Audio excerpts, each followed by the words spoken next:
you guys, this is Jayska from Adominastics YouTube channel, and I figured I'd do a short video here. I'm on my way to pick up my youngest daughter from high school, and I'm running late. Looks like they're working on the train tracks here too.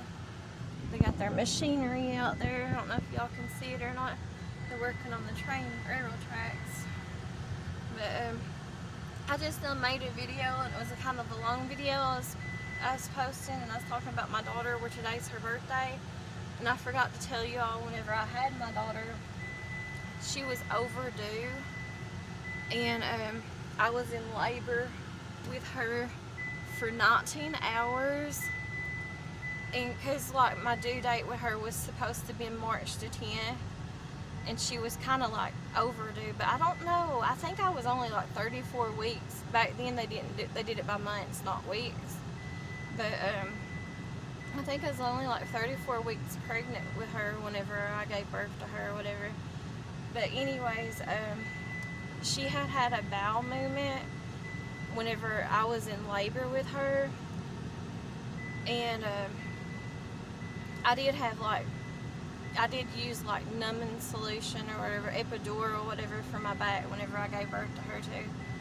But anyways, she had swallowed a bowel movement, so after I had gave birth to her, it was a really terrifying situation. Obviously she was my first child too, and it was a really traumatizing situation and terrifying, because she came out, and when she came out she was all yellow and blue looking.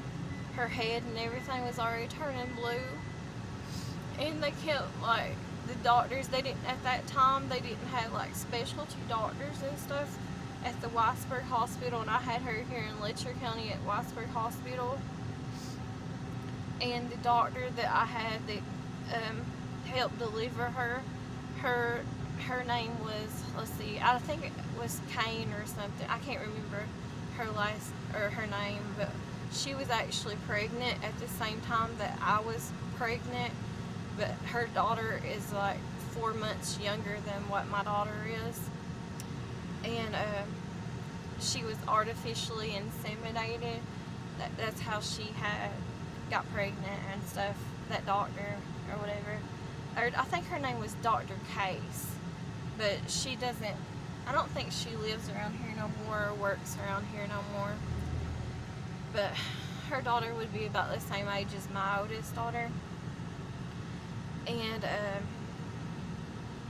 also, when she came out, like, she wasn't breathing or nothing, and it took them a few minutes to get her to breathe, and they was pretty much giving her up to die and stuff whenever she came out.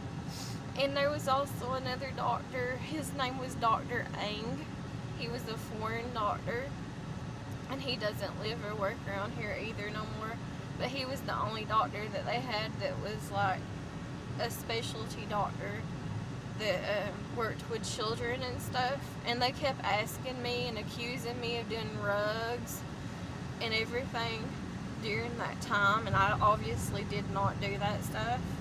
And anyways, they was just like trying to figure out what was wrong with her and stuff. But they kept her into the hospital for a week, and I stayed in the hospital for a week with her too. And I breastfed her back when I had breast, up until she was about 15 months old. And we didn't get released until a week later out of the hospital. But I think it was also a mixture of why she stayed into the hospital. I did used to drink a lot of caffeine, and I know another mother that was pregnant around the same time I was, they also accused her of doing rugs too, and she didn't. But I think it was because of the caffeine and stuff in her case. She drank more Pops caffeine than what I did. I did used to be bad about drinking caffeine, and I could still be addicted to something like that. But I'm not that bad about drinking pop or caffeine or nothing. But I could be bad about it. I could have that pop addiction, or caffeine addiction, but I just don't. I try to train myself or fight it off or whatever. Anyways, she got accused of it and stuff too, back whenever we was pregnant at the same time, of being on rugs and stuff too, because her baby had like the jerks and stuff, and so did my daughter. She had the jerks, but not really as bad, and plus where they was giving her up to literally die and stuff whenever I gave birth to her. And she just it was real scary for me and real traumatic with me, but that happened with both of my daughters, like a similar situation, but I didn't get to stay in the hospital for a whole week with my other daughter like I did with my first daughter. And I just remember it being really traumatizing and stuff after that happened and stuff. And I think it was partially because where she swallowed the bowel movement, and also because where my blood type is O negative, and I have a different blood type than what both of my daughters do. They have their dad's blood type, and I think our blood types was fighting each other. And obviously my blood type's probably more dominant and overpowering. And so, anyways, I think that's what the reason was, and why both daughters more or less had to spend a week in the hospital and stuff, was because of that. And I just wanted to let you guys know. And whenever I was pregnant with my daughter, my first daughter, I went down to like 115 pounds. All through like grade school and high school, I always kept a steady weight of like 125 pounds. And then I stayed sick all the time with my oldest daughter, and like throwing up and just being sick all the time. And I mean, I was sick 24/7 whenever I was pregnant. Pretty much every time I ever got pregnant, I was sick all the time. And anyways, so, I mean, I would take like Phenergan and different things, and it just wouldn't help me and stuff. I was even giving birth and literally throwing up, and that was helping me actually to push and stuff with my oldest daughter, because I was so sick and stuff all the time whenever I was giving birth. But they did have to use the forceps on my oldest daughter. They had to with my youngest daughter too, because I just couldn't push the way that I was supposed to get them out. And I was in labor for 19 hours with my oldest daughter, so I was in labor a longer period of time. And too, after I had my oldest daughter, I was so exhausted and sleepy and tired, even though that the doctor was asking me questions like that, and it was a traumatic experience. I was just completely exhausted, and I did not have no energy left to me. And I just fell asleep, and I didn't wake up until I think it was like the next day, or maybe that evening or something, because like I said, I had her like at 3:29 in the morning. And when she came out, her head was all swollen and stuff, where they used the forceps on her and the clamps and stuff. And too, with that pregnancy, whenever I was in labor, I had her the natural way. And you know how they put the mirrors in the room so like you can see your private area of giving birth? I did not want to see that, so I requested that they put a towel over it. And so I didn't see any of that. And then too, it was my ex-mother-in-law and my mother and my ex-husband was in the room whenever I was giving birth to her. And I was burning up, and I was like on fire, feeling like whenever I was giving birth. So I ended up getting completely naked whenever I was giving birth. And let's see what else.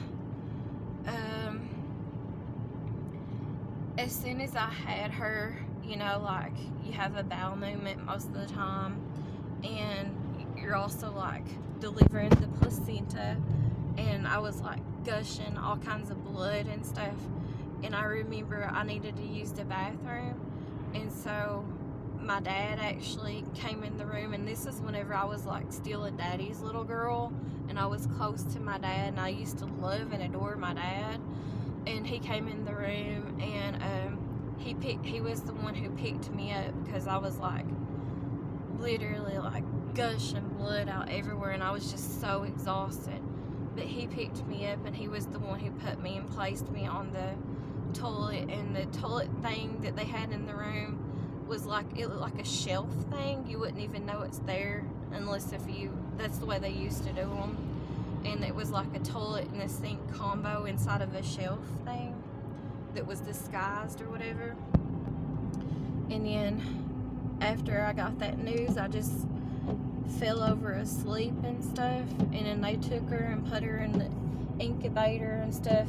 They didn't have like a NIC unit back then whenever I had her. They just dealt with her however they could, but that doctor was like a really good doctor.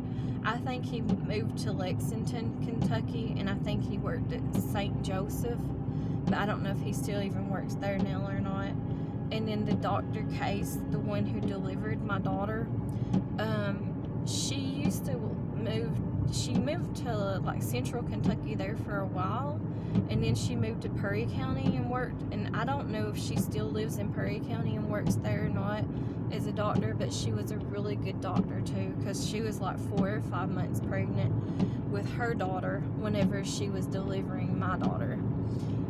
And another thing too that I never thought about whenever I had pregnancy, obviously all that stuff was new to me, and I wasn't never really around like babies or had much experience with babies or children, or even knew much about pregnancy and stuff like that. And my mother didn't really teach me or tell me that much either.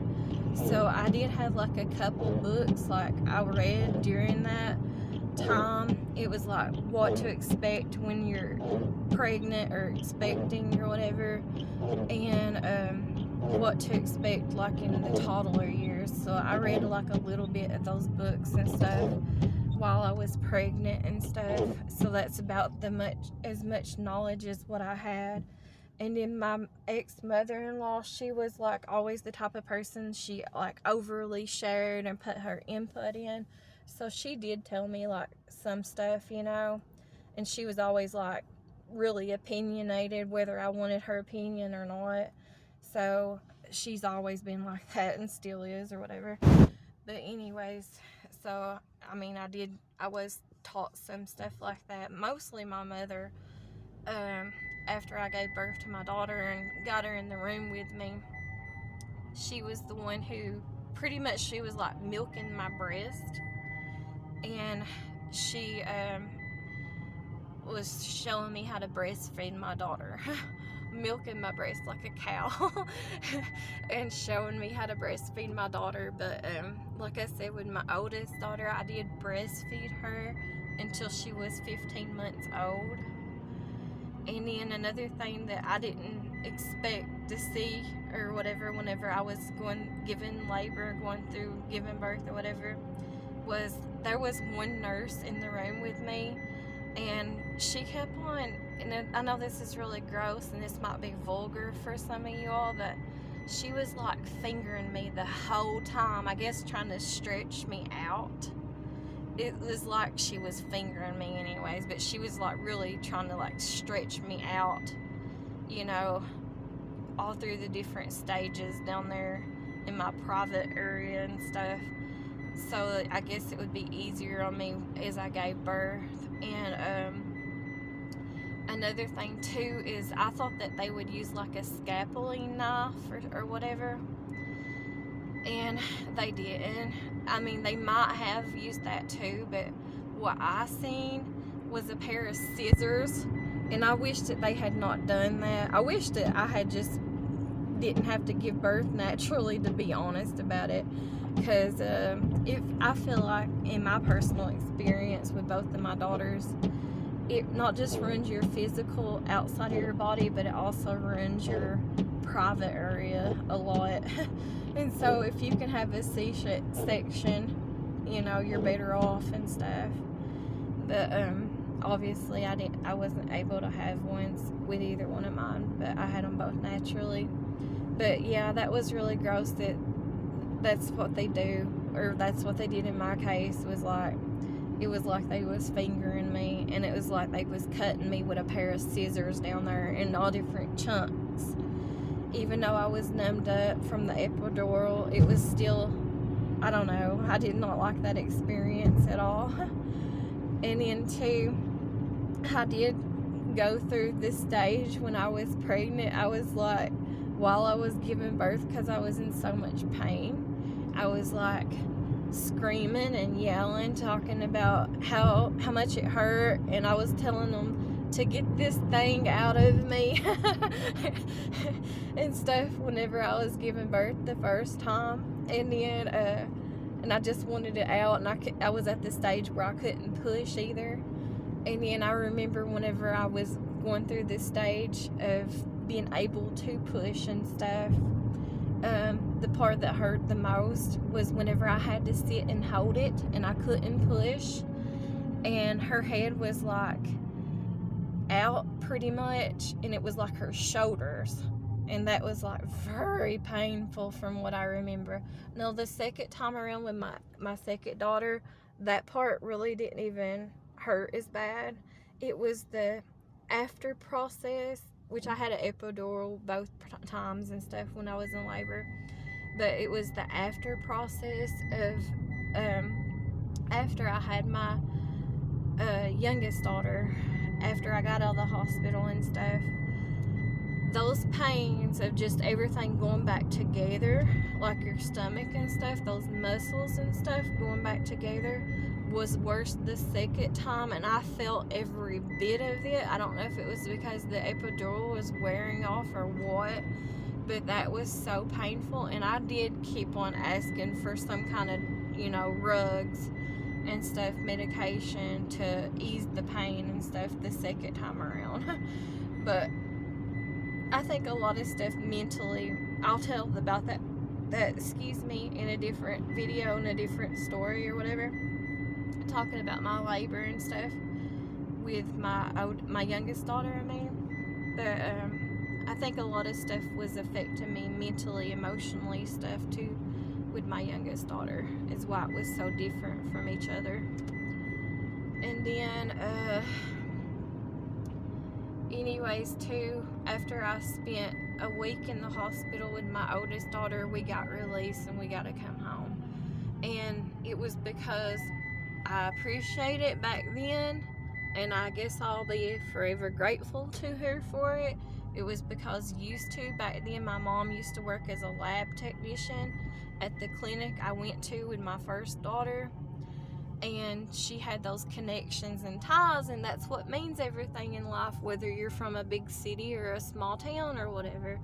That's what means everything in life, is that popularity thing in society. It's your ties and who you know, and like I say, who you blow and how much money you got. That's what everything boils down to. But I am going to always be forever grateful for her, only because of that reason, for my daughter's sake, because she knew people and she had connections like that.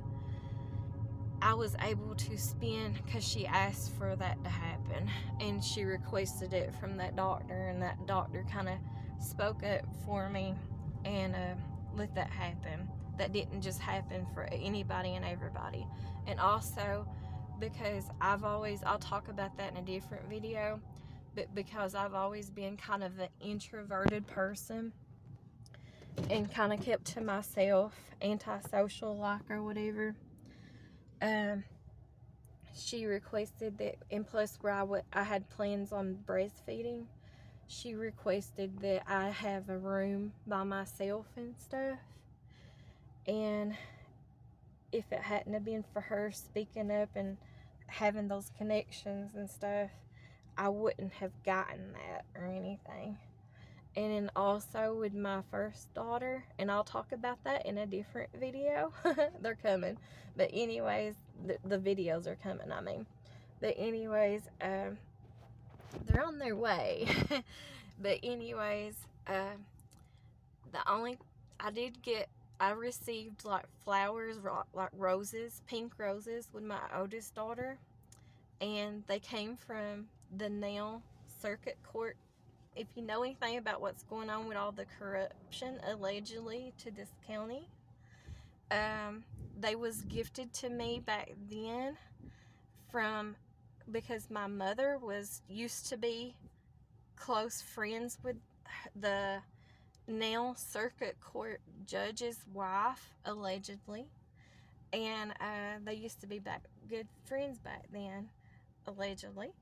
And so anyways, she was doing it to be nice. But anyways, she had sent over, I think it was like a dozen. It might have been a half a dozen. I have a picture of it or whatever. But that was, and I am not grateful or whatever for it.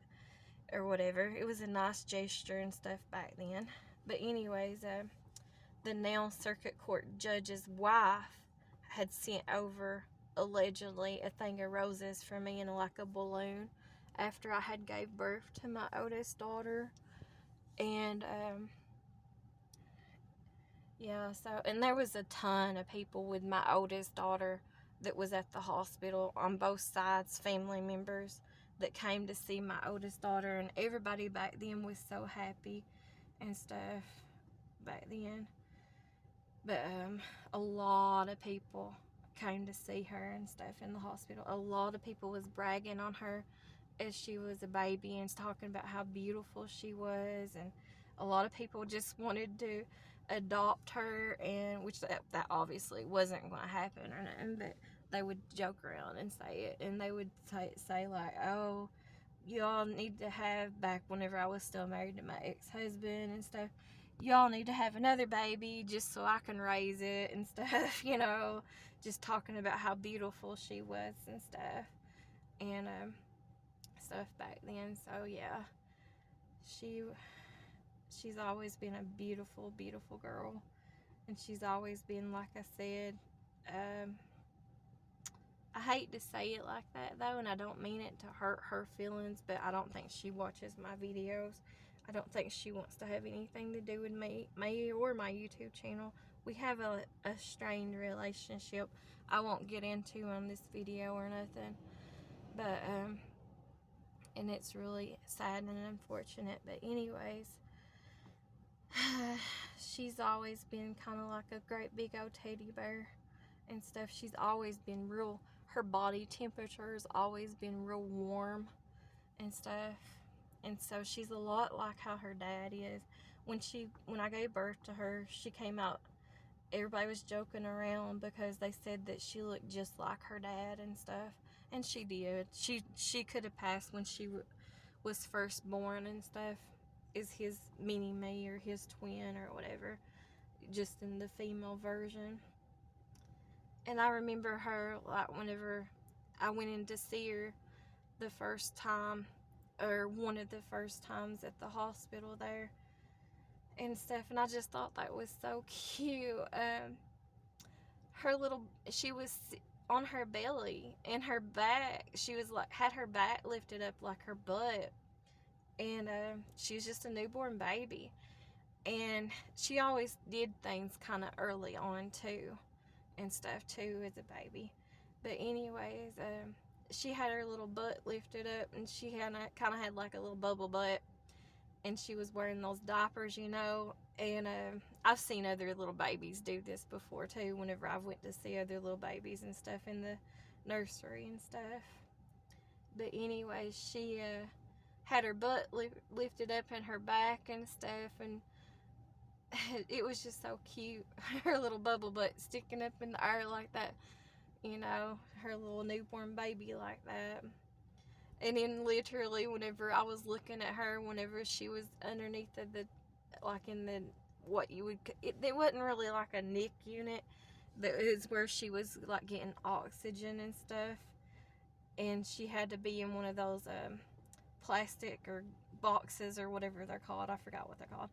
But anyways, and she couldn't be touched other than having to be touched through that thing, you know, with gloves and stuff. And her face looked identical to her dad's. And then another thing too, whenever I was pregnant and stuff, where I stayed sick all the time, I'd started telling y'all. Sorry, I go all over the place whenever I talk, but that's just the way I've always been.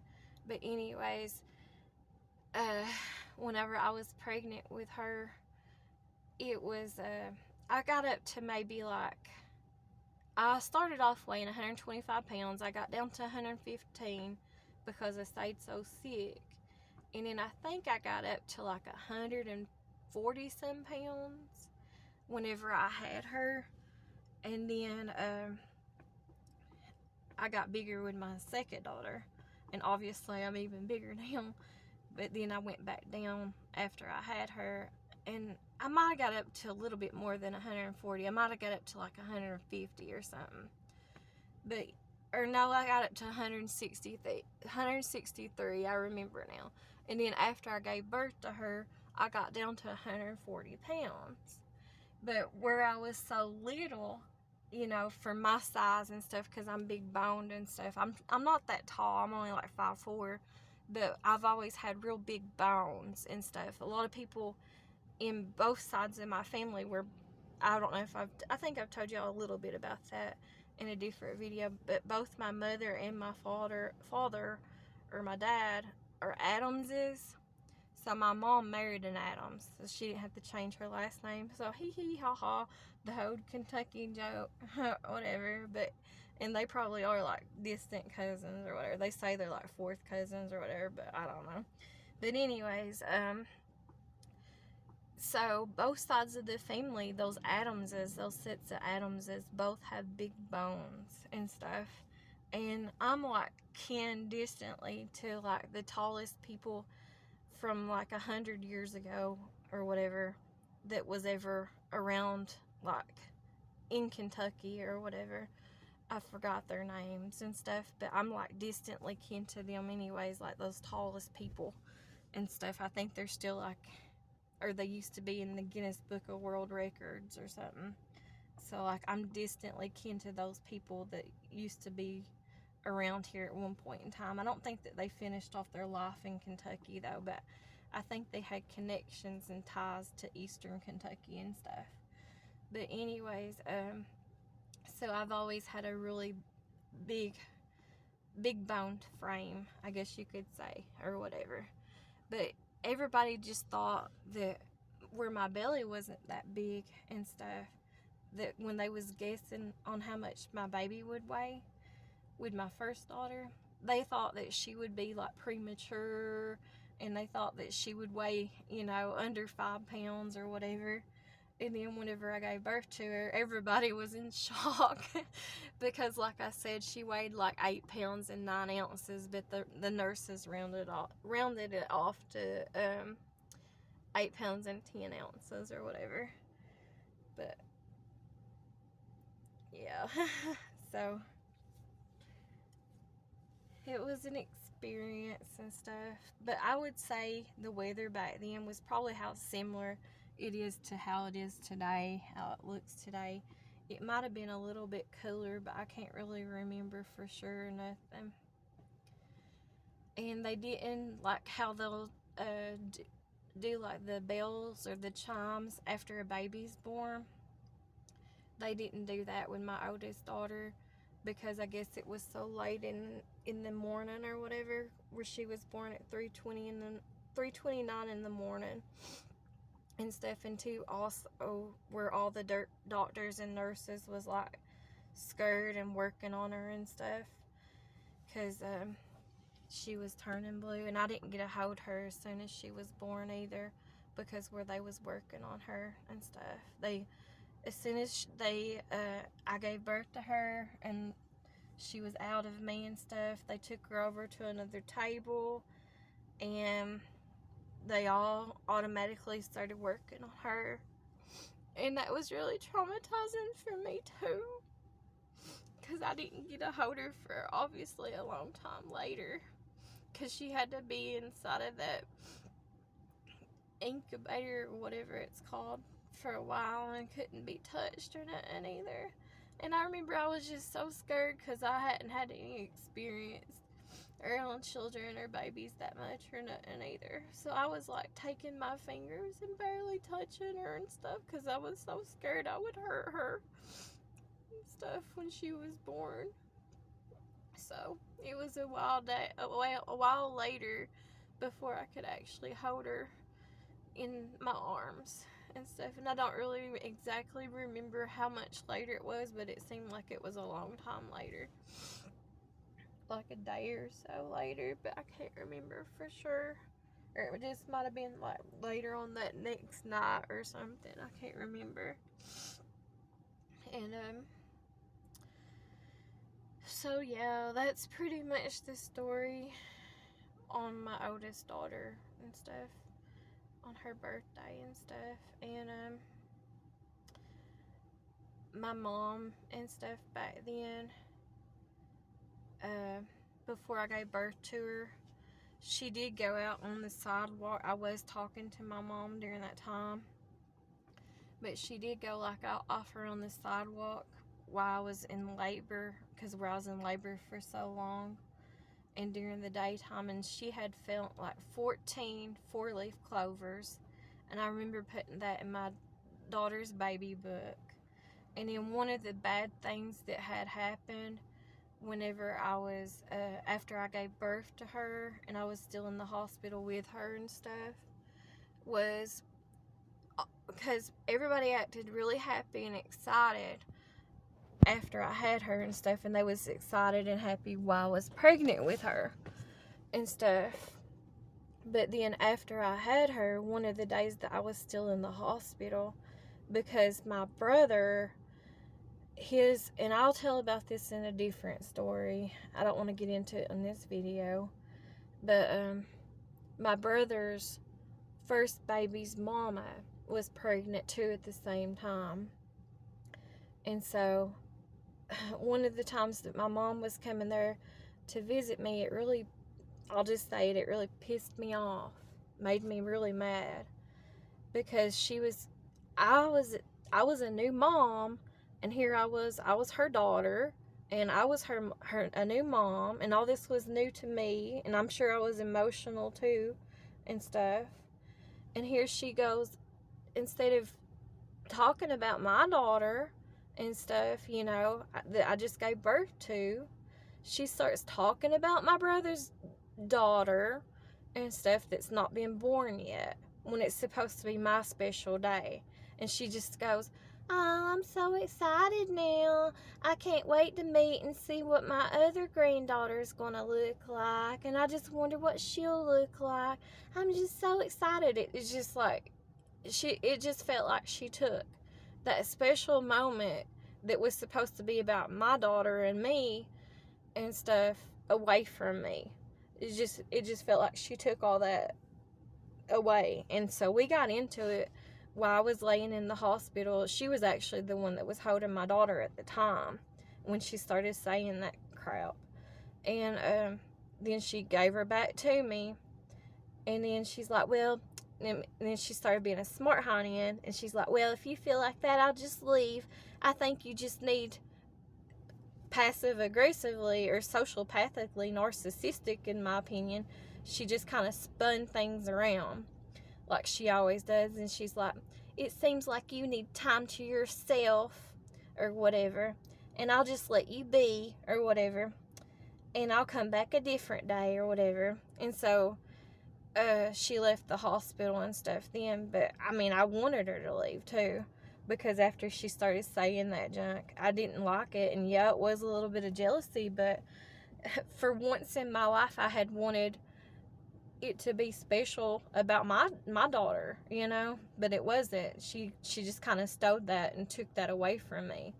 And so, and then just the sarcasm and the way that she always does things, spinning things around, manipulating things, just like how she's always done all my life, all I've ever known and stuff. And so she just kind of took that away and then turned it around to it being about my niece that wasn't even born yet or whatever. So that was one of the bad things. And then too, at the time, my ex-husband, he was working a different job as like a carpenter. He only did that job for a little while. But it was actually through connections. That's how most people around here get jobs.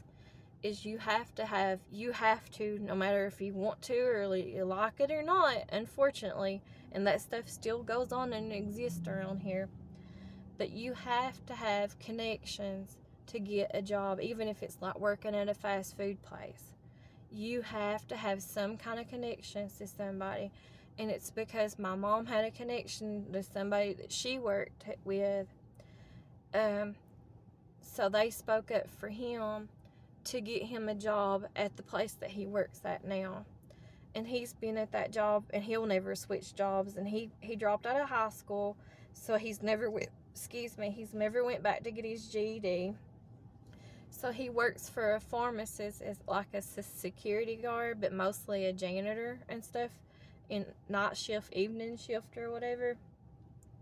And he's worked there now for 21 years because he started working there the day that my daughter was born is when he got the job. It was like the next day he started working there.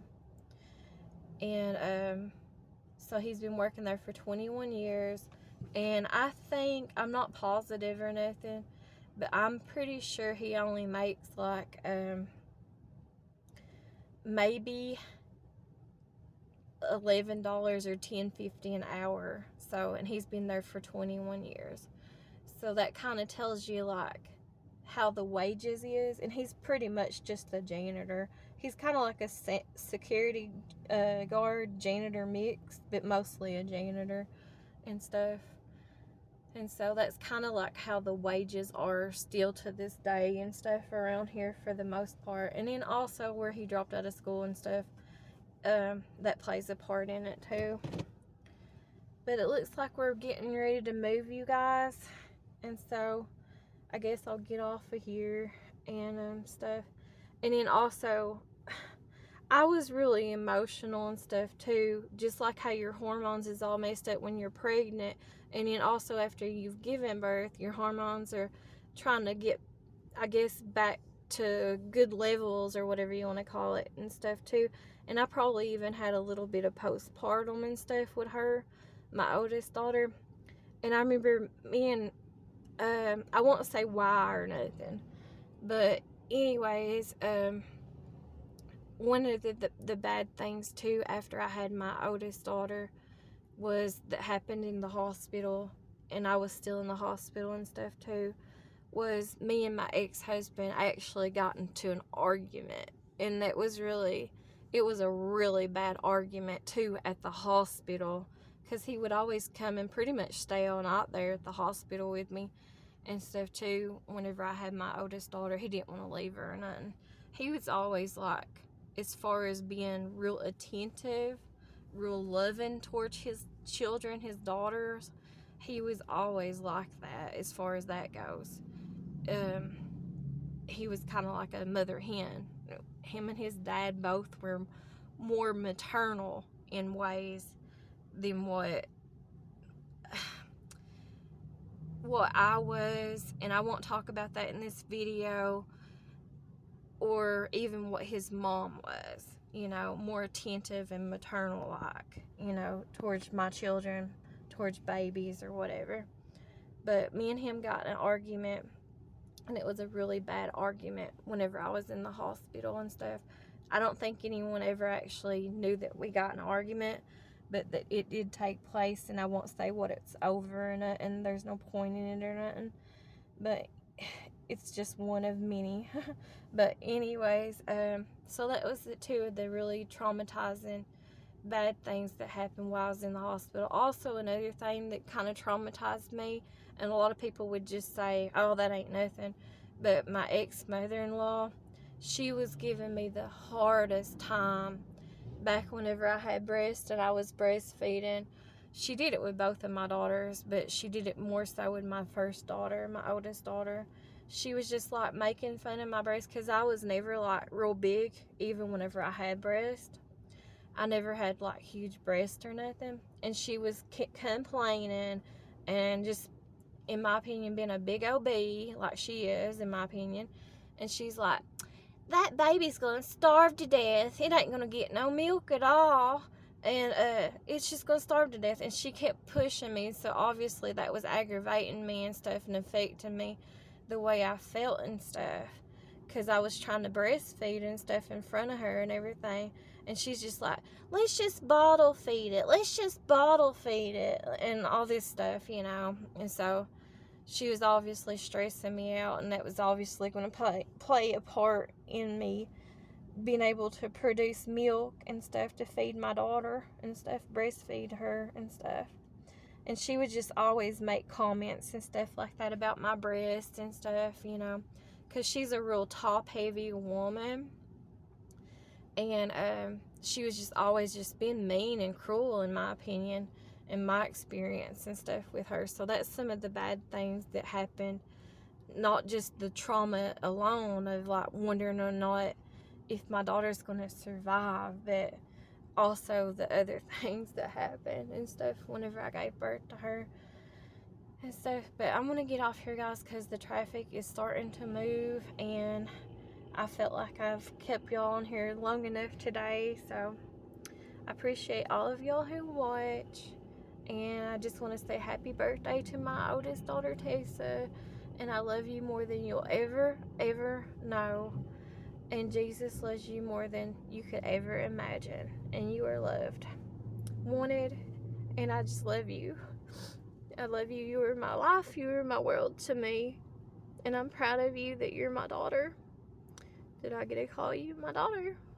And I'm so grateful and thankful that God blessed me with you.